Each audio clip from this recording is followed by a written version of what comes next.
Nudes de celebridade. Morte de celebridade. Natureza em fúria. Fortes decisões políticas.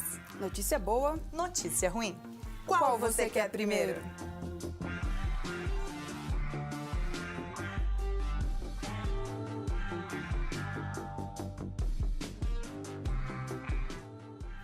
Boa noite, São Paulo. Boa noite, Sabrina. Boa noite, seja bem-vindo você aí de casa. Está começando Notícia Boa, Notícia Ruim. O programa que faz o resumo do que foi bom e do que foi ruim na história que foi escrita essa semana. E a notícia ruim é que as Paralimpíadas Rio 2016 vai chegando ao fim. É verdade, um espetáculo olímpico que vai deixar um legado lindo e cheio de recordes. Sem contar nas lições de vida e superação que os atletas do mundo inteiro nos prestigiou.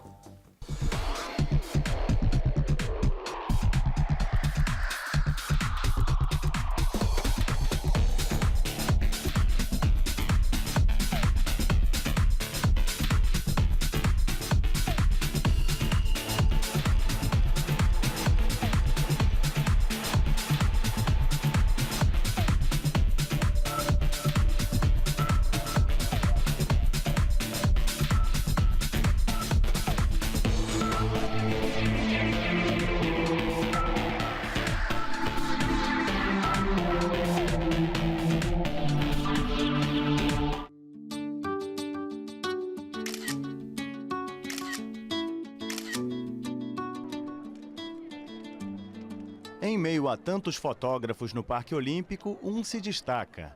João Maia é deficiente visual, mas com os sentidos apurados, nada o impede de registrar momentos históricos da Paralimpíada. Tudo que tem som, porque o som também é uma forma de me aproximar das coisas.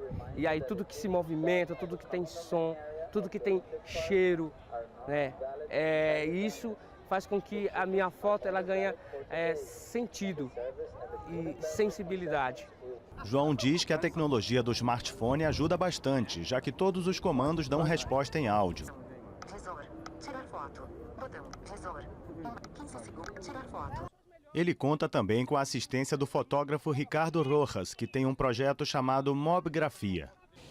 Sabendo dessa deficiência visual dele, ele capta os momentos do esporte, ações muito interessantes, que até pra gente que enxerga é difícil esses momentos serem captados. E o João capta isso com uma naturalidade incrível. Então é como se a fotografia estivesse dentro dele mesmo. A deficiência visual e a forma diferente de perceber o mundo fazem com que o trabalho de João seja único. Acho que a fotografia ela me proporciona novamente a falar para as pessoas que eu sou deficiente visual, que eu existo e que eu estou aqui. E eu estou registrando o que eu estou vendo, da minha forma, desfocada, borrada, mas é do jeito que eu vejo. A Paralimpíada tem mostrado ao mundo milhares de exemplos de superação no esporte. João Maia não é atleta, mas merece uma medalha de ouro. Mas não foi só aqui que as pessoas deficientes mostraram as qualidades no esporte. Na Síria, uma competição reuniu vários cadeirantes. A competição aconteceu a milhares de quilômetros da Cidade Maravilhosa, onde é celebrada a Paralimpíada. Mais precisamente na cidade síria sob controle rebelde Duma, com a ajuda da ONG Wafa. Cercada pelas tropas de Damasco desde 2013 e alvo de bombardeios frequentes, a região não é o lugar mais propício para um evento de cadeirantes. Muitos dos atletas se tornaram deficientes exatamente por causa da violência da guerra. Graças a Deus estamos aqui e voltaremos sempre, seja de cadeira de rodas, andando com nossas mãos ou pés. Viremos sempre em nome de Deus. A equipe de voluntários nos apresentou essa atividade hoje que eles chamam de Corrida em Busca da Vida. Queremos muito que esse tipo de atividade não pare. Eu cheguei em quarto, mas da próxima vez tenho certeza de que posso tentar o primeiro lugar. A corrida em Duma aconteceu na quinta-feira, durante uma pausa milagrosa nos bombardeios, que foram retomados nesta sexta-feira e deixaram pelo menos 2 mortos, além de dezenas de feridos. A notícia boa é que, aparentemente, a história política do nosso país está andando para frente. Sim, pelo menos é o que todos nós esperamos. Pois é, na terça-feira foi a vez do último capítulo da saga do Poderoso Cunha. É o que mostra a escura capa do Metro, onde diz: após 11 meses, deputados caçam Eduardo Cunha por ele ter mentido à CPI da Petrobras sobre contas no exterior. E mais, PMDBista se defende e diz que está pagando preço por ter livrado o país do PT. Por 450 votos a favor e 10 contra, o plenário da Câmara cassou nesta segunda-feira o mandato do ex-presidente da Casa, Eduardo Cunha. Fica declarada a perda do mandato parlamentar do deputado Eduardo Cunha, por conduta incompatível com o decoro parlamentar. A votação ocorreu 336 dias depois do início da tramitação do processo no Conselho de Ética. O processo de quebra de decoro parlamentar do deputado do PMDB foi o mais longo da história da Casa. Antes da votação, Cunha fez questão de ir ao plenário para se defender. Nós vivemos aqui um processo puramente de natureza política. Não tenho dúvida disso. Nós estamos debaixo das eleições, estamos debaixo da vingança, do troféu que querem obter. O deputado Marcos Rogério do DEM, relator do processo de cassação, afirmou que ficou provado que Cunha tem sim conta, patrimônio e bens no exterior. Mentiu e omitiu informações relevantes à Câmara dos Deputados e mentiu também sobre o recebimento de vantagens indevidas. A considerar todos esses fatos incontestes, a pena de perda do mandato revela-se plenamente adequada, necessária e proporcional. O relator acusou Cunha de ter faltado com a ética e o decoro parlamentar ao utilizar de manobras para postergar o processo.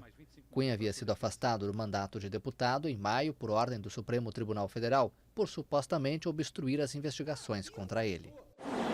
50 votos sim, então cassado o mandato do deputado Eduardo Cunha. Depois de ser cassado pela Câmara dos Deputados nesta segunda-feira, Eduardo Cunha se disse vítima de um complô. Eu fui vítima de uma vingança política perpetrada no meio do processo eleitoral. É óbvio que no processo eleitoral, com 50 parlamentares candidatos a prefeito, outros tantos com candidaturas próprias de familiares ou de dependentes dele, e que na medida eu fui cassado pela conjunção, principalmente da TV Globo, é óbvio. O mandato de Cunha foi cassado com 450 votos a favor e apenas 10 contra e 9 abstenções. Muitos deputados apoiaram a decisão. Hoje demos um pequeno grande passo na direção de combater essas mazelas todas que estão do sistema político brasileiro. Mas é claro, tudo começa, inclusive as longas marchas, com o primeiro passo. Esse passo foi importante e o resultado foi acachapante. Reeleito deputado em 2014 e presidente da Câmara no ano seguinte, Cunha foi peça-chave no impeachment de Dilma Rousseff ao acatar um dos diversos pedidos enviados à Câmara dos Deputados para afastar a então presidente. Eduardo Cunha era acusado de falta de decoro parlamentar por ter mentido sobre contas bancárias que teria na Suíça, para onde supostamente desviou fundos da corrupção na Petrobras. Ele ainda é alvo de uma investigação por parte do Supremo Tribunal Federal por corrupção e lavagem de dinheiro. O caso agora deve passar ao juiz federal Sérgio Moro, em Curitiba. Substancia a decisão do plenário, que será lida pelo senhor secretário. E não parou por aí não, viu? Então, o cenário político ainda foi destaque na quinta-feira, como mostra outra capa emblemática do jornal Metro. E o ex-presidente Lula, a mulher Marisa Letícia e mais 6 pessoas foram denunciadas pelo Ministério Público Federal por corrupção e lavagem de dinheiro. E ainda completa que agora está nas mãos do juiz Sérgio Moro decidir se eles se tornam réus na Lava Jato ou não. E para a defesa, a acusação é truque de ilusionismo, pois carece de provas. O Ministério Público Federal, em entrevista coletiva em Curitiba, denunciou o ex-presidente Luiz Inácio Lula da Silva, a esposa Marisa Letícia, o presidente do Instituto Lula, Paulo Okamoto, e outras 5 pessoas por envolvimento no caso do triplex do condomínio Solares. A equipe de procuradores pede que a Justiça acuse Lula formalmente como comandante máximo do esquema de corrupção revelado pela Operação Lava Jato e que operou na Petrobras. Agora, o juiz do caso, Sérgio Moro, deverá decidir se aceita a denúncia. De acordo com o procurador Deltan Dallagnol, Lula recebeu cerca de 3.700.000 reais em propina, pagos dissimuladamente. Para ele, o esquema de corrupção seria impraticável sem o poder de decisão do ex-presidente. O Ministério Público afirma ainda que a construtora OAS, uma das principais empreiteiras envolvidas no escândalo de suborno na Petrobras, transferiu recursos para o ex-presidente por meio da reforma do triplex no Guarujá. Em meio às denúncias feitas pelo Ministério Público Federal nesta quarta-feira, o ex-presidente Luiz Inácio Lula da Silva se reuniu em São Paulo com integrantes do Conselho Político do Instituto Lula e dirigentes petistas. Além de Lula, também foram denunciados a esposa Marisa Letícia, o presidente do Instituto Lula, Paulo Okamoto, e outras 5 pessoas por envolvimento no caso do triplex do condomínio Solares, no Guarujá. Para o presidente do PT, Rui Falcão, Lula nunca foi o proprietário do apartamento e está sendo vítima de perseguição. A perseguição a ele não é uma novidade, ele já está acostumado, ele já tem, como ele mesmo diz, já tem o couro duro. E nós não vamos permitir que se faça mais arbitrariedades contra ele, e o povo vai reagir. Os advogados do ex-presidente apresentaram uma nota da defesa de Lula e de Marisa Letícia a jornalistas. Cristiano Zanin Martins chamou a coletiva dos promotores de espetáculo midiático. Eu não tenho dúvida de que a Lava Jato elegeu Lula como autor de um crime, está buscando qual é esse crime, não achou, depois de ter feito uma devassa, e hoje apresentou uma denúncia, uma acusação que é absolutamente irreal. É uma tática de ilusionismo, porque atribui uma propriedade que simplesmente não existe. O advogado disse ainda que por trás das denúncias há uma intenção de tirar Lula do cenário político eleitoral para 2018. Notícia boa! Depois de 2 décadas de estudos, pesquisadores franceses introduzem no mercado uma nova vacina contra os subtipos de dengue. E ao mesmo tempo anunciam o desenvolvimento de uma vacina contra o Zika vírus. Na próxima semana, no México, chega ao setor privado a primeira vacina contra a dengue. O medicamento já foi testado nas Filipinas e no Brasil. Enquanto isso, a empresa farmacêutica francesa Sanofi Pasteur tenta transformar a experiência em uma nova vacina, mas dessa vez contra o vírus da Zika.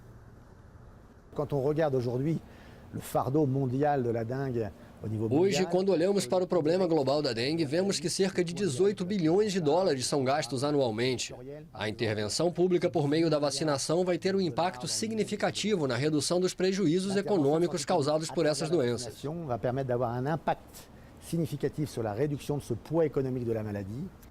Os especialistas afirmam que a disseminação da nova vacina não será suficiente para dar conta do problema. Diversas medidas devem ser tomadas por governos locais, algumas delas já recomendadas pela Organização Mundial da Saúde, como o intenso combate ao mosquito e a eliminação de focos nas casas e em áreas abandonadas. Ainda assim, a introdução da vacina da dengue e o desenvolvimento da vacina da Zika são encarados como grandes avanços. A chegada da primeira vacina contra a dengue é realmente uma inovação, principalmente porque protege contra 4 tipos da doença. É normal que a comunidade científica nos cerque de perguntas. Documentamos o processo há 20 anos e vamos dividi-lo com a comunidade e com as autoridades. Segundo o pesquisador, todos os esforços que já foram feitos no combate à dengue serão importantes no estudo da Zika e no desenvolvimento da vacina para a doença responsável pela microcefalia em bebês. E já está mais do que na hora mesmo de conter esses surtos de doenças transmitidas pelo Aedes aegypti. E olha essa notícia. Pela primeira vez, cientistas registram lesão cerebral por Zika em feto de macaco. Essas lesões foram observadas pela primeira vez em laboratório em um novo avanço na pesquisa sobre a doença. O objetivo era acabar definitivamente com qualquer dúvida sobre o perigo da Zika para uma gestação. Para isso, cientistas da Universidade de Washington, em Seattle, nos Estados Unidos, inocularam o vírus em macacos. No passado, já haviam sido realizadas pesquisas com primatas, mas nenhuma tinha revelado lesões cerebrais do tipo encontrado nos fetos de mulheres grávidas, como a microcefalia. Para obter um modelo animal mais representativo, os pesquisadores americanos infectaram uma macaca no 119º dia de gestação, equivalente a 28 semanas de uma gravidez humana. Apesar de a macaca infectada não demonstrar sintomas da doença, o feto desenvolveu anomalias nos dias que se seguiram à inoculação. De acordo com os cientistas, o cérebro do feto de macaco deixou de crescer em 3 semanas. Se as lesões continuassem crescendo naquele ritmo, o feto teria desenvolvido microcefalia 1 mês depois. Cerca de 70 países sofrem com a epidemia de Zika surgida no ano passado, sendo que o Brasil é o mais atingido, com mais de 1,5 milhão de pessoas infectadas e 1.600 recém-nascidos com microcefalia. Agora vamos falar de natureza. Cientistas aguardam para breve a maior erupção de um vulcão no Japão nos últimos 30 anos. Ursos polares estão ficando sem gelo no Ártico, diz um estudo. Tufão Meranti atingiu a China e afetou o fornecimento de energia essa semana. E inundações na Coreia do Norte deixaram mais de 100 mortos. A imprensa estatal classifica esse como um dos piores desastres no país desde a Segunda Guerra Mundial. As graves inundações na Coreia do Norte já mataram 138 pessoas e 400 estão desaparecidas, de acordo com a ONU. As chuvas arrasaram localidades inteiras e deixaram milhares de desabrigados. A agência estatal KCNA afirmou que este é o pior desastre desde o fim da Segunda Guerra Mundial. De acordo com os números divulgados pela agência, quase 69 mil pessoas ficaram desabrigadas. A catástrofe pode agravar a situação precária de alimentos no país depois que 16 mil hectares de terras agrícolas foram inundados poucas semanas antes da colheita do milho e do arroz.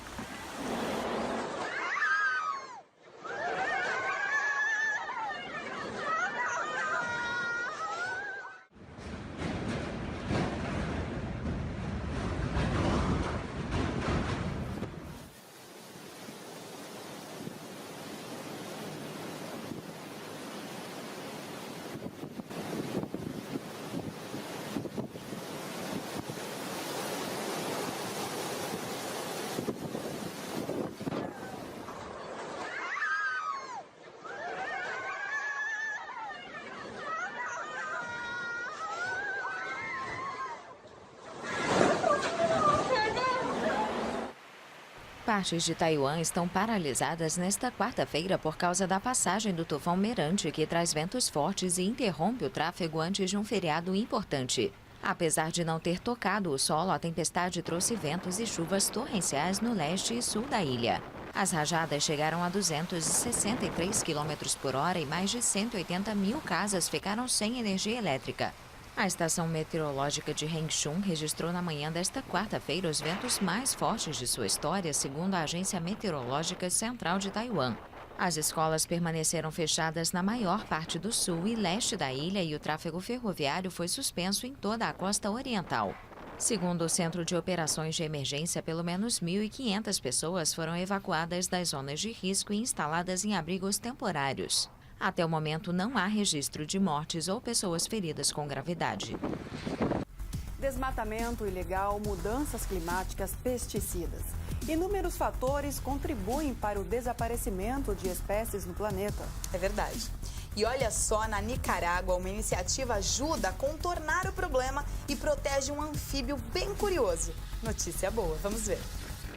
Milhares de rãs de olhos vermelhos, uma espécie ameaçada das florestas tropicais do México, América Central e Colômbia, vêm sendo protegidas dos efeitos da mudança climática na Nicarágua.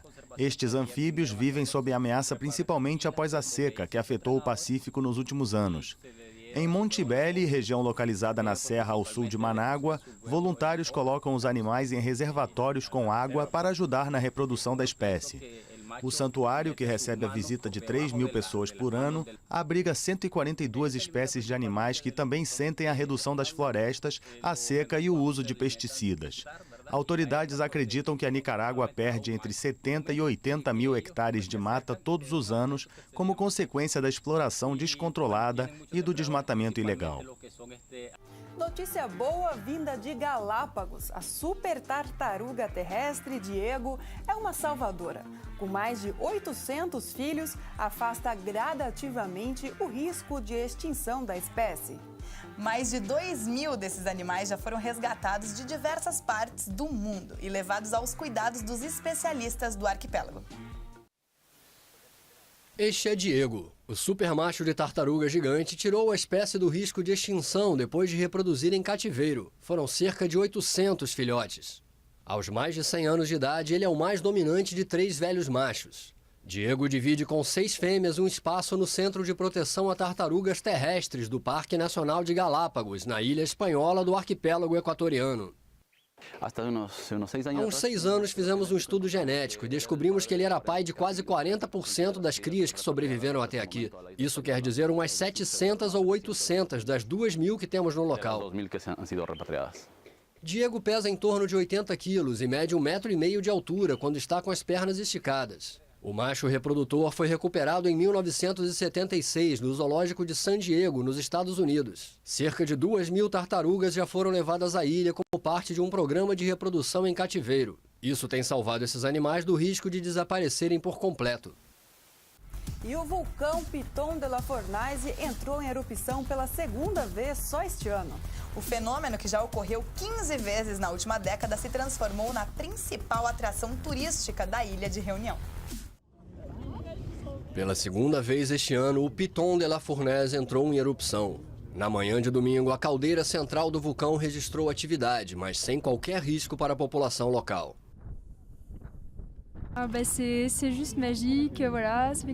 Foi magnífico. Me hospedei na ilha há 2 semanas e por pura sorte pude ver uma erupção.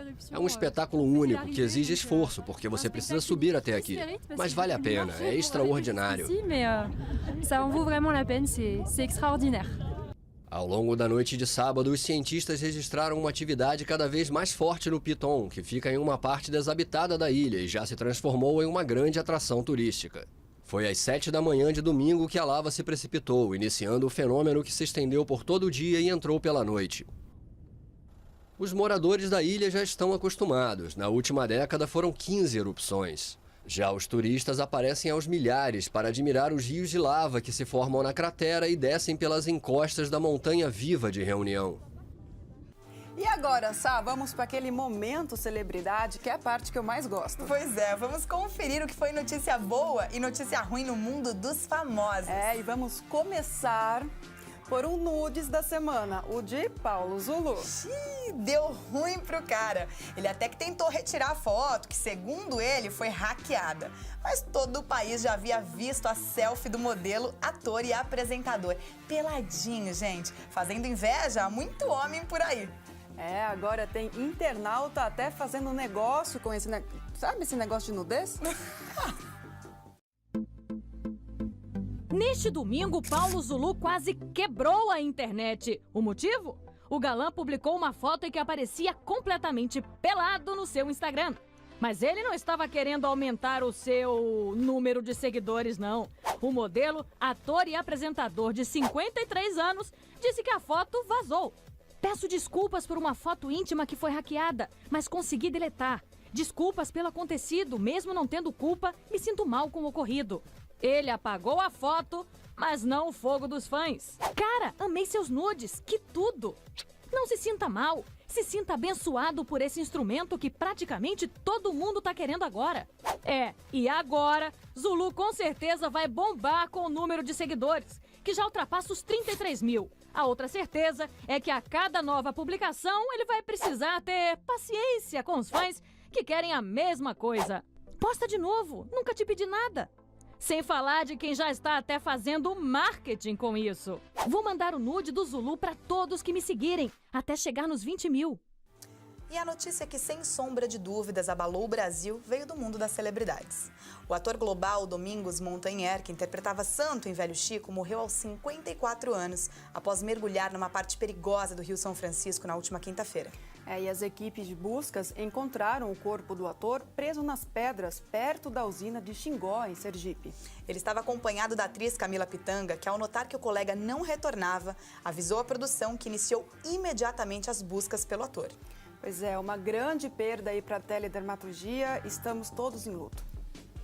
E a atriz Angelina Jolie esteve na Jordânia essa semana. Sim, mas não a passeio. A atriz fez uma visita como enviada especial da ONU a um campo de refugiados. Ela fez um apelo aos líderes mundiais para que encontrem uma solução para o conflito sírio. A atriz americana Angelina Jolie visitou nesta sexta-feira o campo de refugiados de Azraq, no norte da Jordânia, como enviada especial do Alto Comissariado das Nações Unidas para os Refugiados.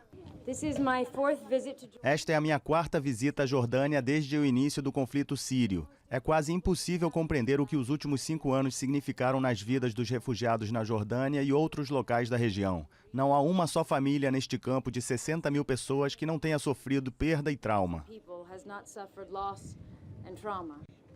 Jolie enfatizou que há crianças que não lembram de outra vida que não seja a do campo de refugiados e falou de casos de adolescentes com sequelas físicas e mentais devido aos conflitos. Minha mensagem aos líderes mundiais é que, enquanto eles se preparam para a reunião na Assembleia Geral das Nações Unidas em 10 dias, se façam a pergunta fundamental sobre quais são as raízes do conflito sírio e o que é necessário para acabar com ele.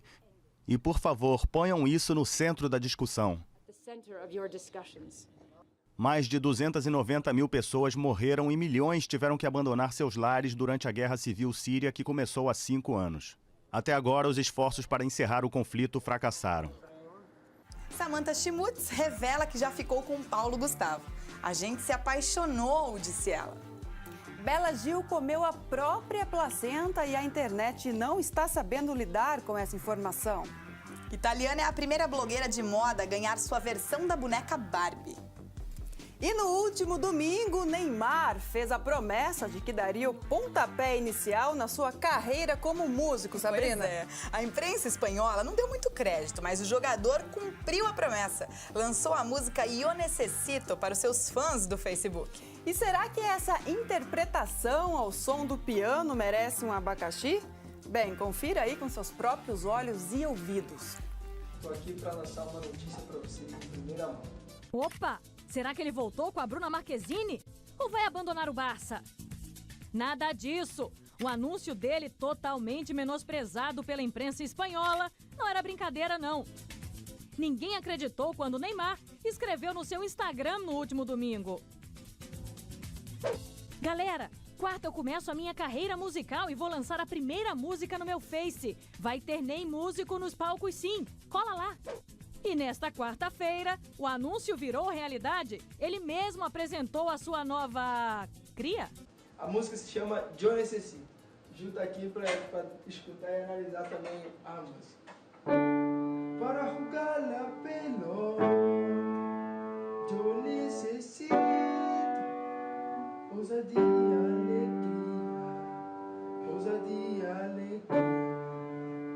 Para jogar la pelota, yo necesito estar com os parceiros,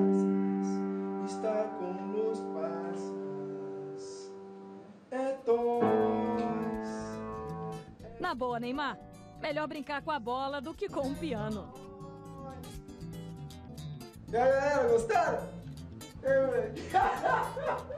E quem levou o Leão de Ouro de melhor filme no Festival de Veneza foi o filipino The Woman Who Left, com uma longa narrativa em preto e branco sobre a luta de uma mulher injustamente acusada por um crime. Os grandes vencedores do Festival de Veneza foram conhecidos neste sábado. O longa filipino The Woman Who Left recebeu o Leão de Ouro de melhor filme. A obra em preto e branco de Lav Diaz conta a história da luta de uma mulher que é libertada depois de ficar presa injustamente por 30 anos. O Leão de Prata foi para o americano Tom Ford com o filme Nocturnal Animals, uma história de traição e violência, um retrato da fragilidade humana e sua impotência. O mexicano Amat Escalante conquistou o Leão de Prata para melhor direção com a obra La Región Salvaje. Também ganhou o mesmo prêmio o russo Andrei Konchalovsky com Paradise. O ator argentino Oscar Martínez ganhou a Copa Volpe do Festival de Veneza por sua atuação no filme Eu, Cidadano Ilustre, de Mariano Con e Gaston Duprat. E esta semana, a indústria do cinema mundial fez negócios e mediu a receptividade de filmes no Festival de Toronto, no Canadá. O evento concorre com Cannes como base de lançamentos das obras que devem alcançar sucesso comercial no resto do mundo. A indústria cinematográfica mundial está reunida esta semana no Festival Internacional de Toronto, no Canadá. O momento é de atrair diretores e produtores para o evento, que compete com Cannes pelo lucrativo mercado americano. While all the public are flocking to see movies, there's around 5.5 Enquanto o público chega para assistir a filmes, há cerca de 5.500 delegados da indústria que vieram fazer negócios. Há distribuidores do mundo todo que compram os direitos de exibição. Este é um grande ambiente para se fazer negócios.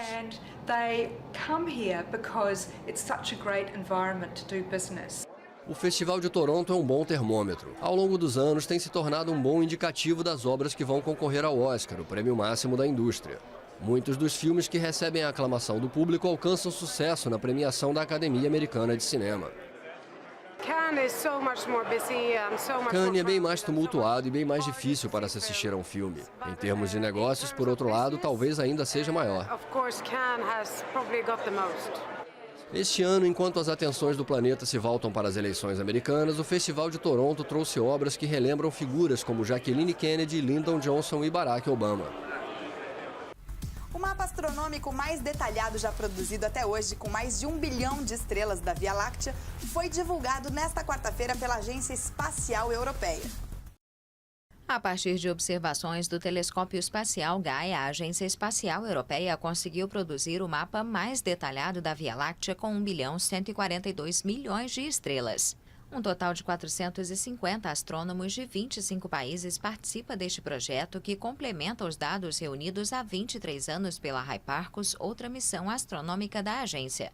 Lançado em dezembro de 2013, o satélite Gaia orbita ao redor da Terra enquanto observa o espaço dotado de 2 telescópios e uma câmera fotográfica com uma resolução de 1 bilhão de pixels.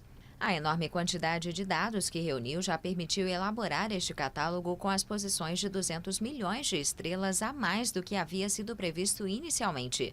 O objetivo final é completar o mapa celeste em 3D mais preciso até o momento. Especialistas apontam que os dados podem ajudar a entender como a galáxia se formou.